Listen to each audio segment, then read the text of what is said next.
Hey guys, Matty here from Rum & Q, and today we're going to do one of my personal favourite steaks, which is a scotch fillet, also known as a ribeye or a cube roll.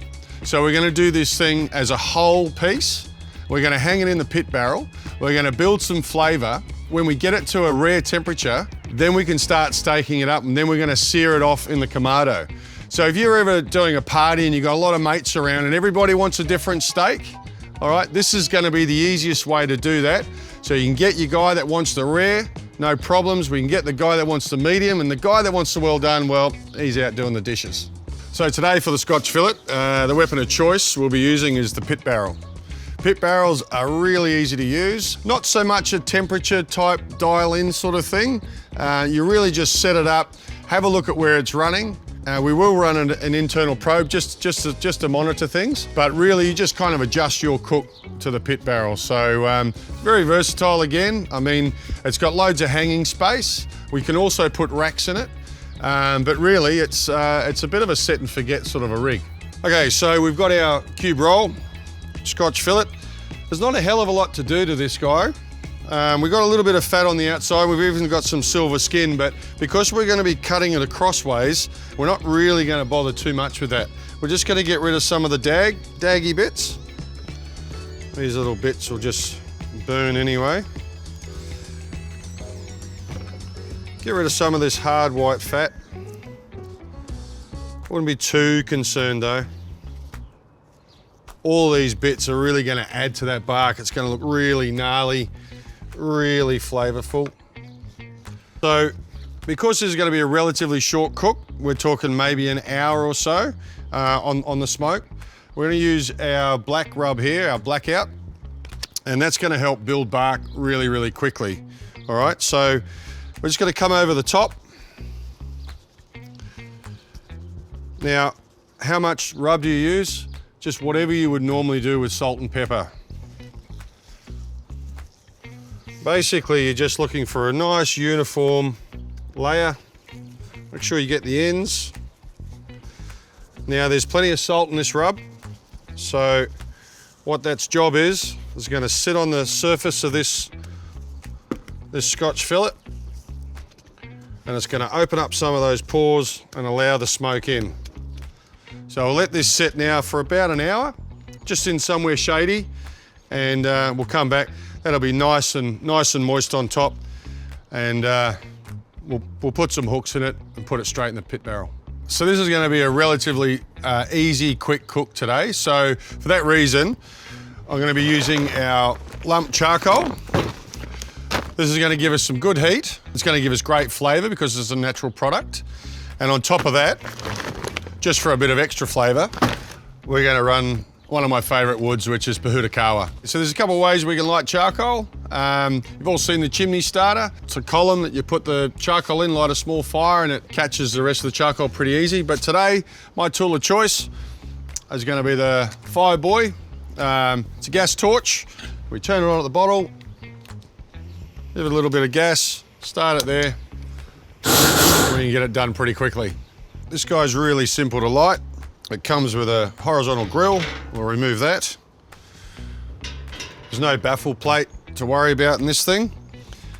We've got some rods that we'll put in after we've lit it. And we simply just judge how much charcoal we're going to need for this cook. I think to get this up to rare is probably only going to take us about an hour. So really just a couple of chunks to get this going.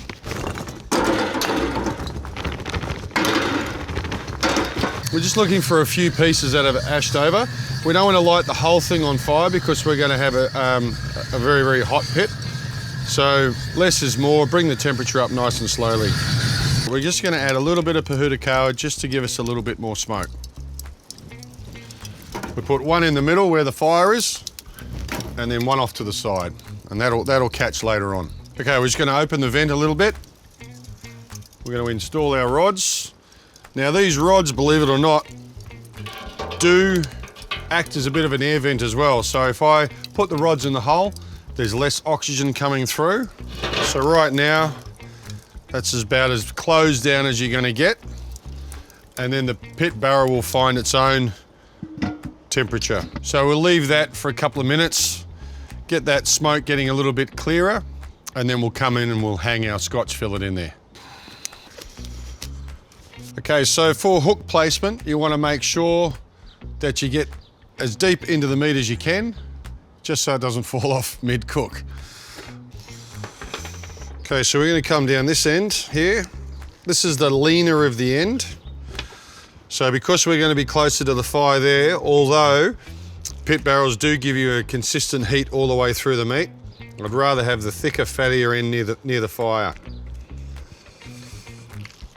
So that's perfect.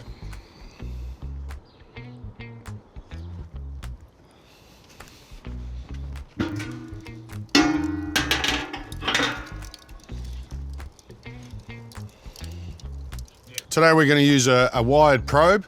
What that enables me to do is see what's going on with the cook while the lid's closed. Probe in there, put that off to the side, and then we're just going to put this somewhere in the fat piece of meat here, or the fattest piece of meat.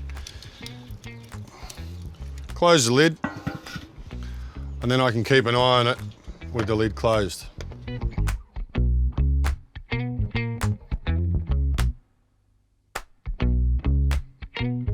Okay, so we've had the cube roll or scotch fillet in the pit barrel for about 45 minutes to an hour. We've got the trusty fireboard, which is our thermometer keeping an eye on things. It's currently reading 115 Fahrenheit, which is just below rare. So we're looking at sort of just coming out of that blue stage. So that's perfect now. So we're going to get it out of the pit barrel. We're going to lay it on the board and just rest it for about 20 minutes so those juices can redistribute and get all that flavour back throughout the steak. If you didn't want to steak this guy up and you wanted to make it like a roast dinner, like a roast beef dinner, you just leave it in there for probably another 15 or 20 minutes and get it to that kind of 130, 135 Fahrenheit, which is your medium rare. Now that really medium rare is where most people like their steaks. Rest that out for another sort of 5 or 10 minutes. Then you can slice it and add all your roast veggies to that and having a nice centerpiece. So a few tricks here is if you just go to any of your hardware stores, you can find these gardening gloves, and what they do offer is a little bit of thermal protection. So I put these on first, and then I put my nitrile or black gloves over the top, which will give me that kind of waterproof protection. So with the two gloves on, or the two layers on, hopefully my hands will stay nice and dry and relatively burn free. Oh wow, that looks amazing.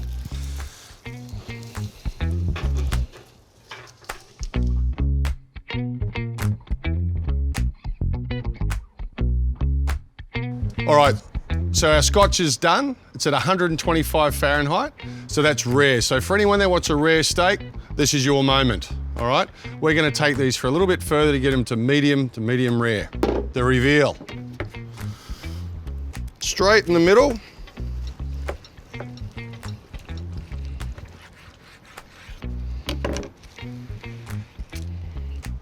Beautiful. Because we smoked it, and it hasn't had any direct heat, we pretty much got the same doneness from wall to wall, which is perfect.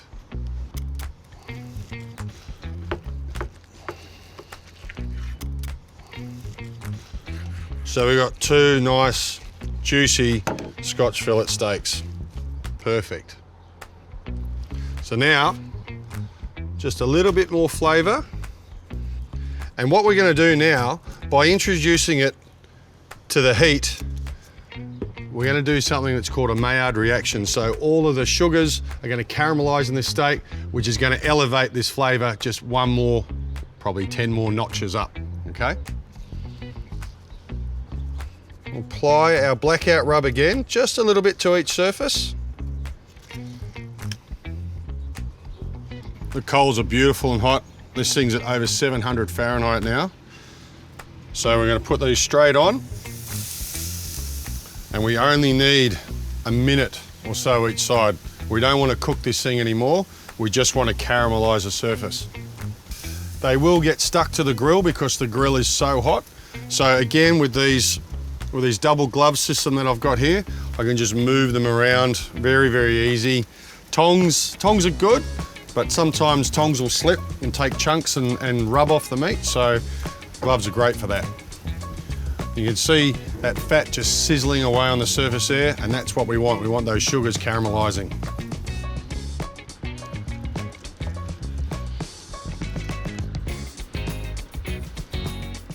Perfect, medium rare Scotch fillet steak.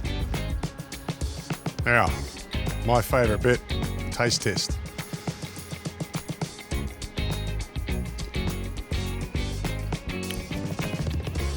I don't think there's a better steak that exists than a Scotch fillet. Cheers.